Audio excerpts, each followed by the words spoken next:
মানুষ এমন এক অদ্ভুত প্রাণী, বেঁচে থাকতে মানুষের মূল্য দিতে জানে না, কিন্তু মানুষ মারা গেলে হঠাৎ করেই মূল্য বোঝে।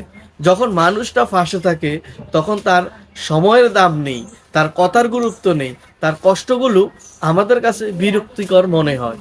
আমরা ভাবি থাক, পরে কথা বলবো, কিন্তু সেই পরে একদিন আর আসে না। যখন মানুষটা চলে যায় তখন ছবির সামনে দাঁড়িয়ে বলি লোকটা খুব ভালো ছিল, কিন্তু তখন সেই কথা শোনার কেউ থাকে না। এই দুনিয়ার মানুষ ক্ষণস্থায়ী, আজ আছে কাল নেই, চিরস্থায়ী শুধু স্মৃতি আর আফসোস। এটাই জীবন, যেখানে ভালোবাসা দেরিতে আসে আর অনুভূতি আসে কবরের পাশে দাঁড়িয়ে। তাই যারা আজ ফাঁসে আছে তাদের আজই মূল্য দিন, কারণ মানুষ চলে গেলে কান্না দিয়েও শূন্যতা পূরণ হয় না।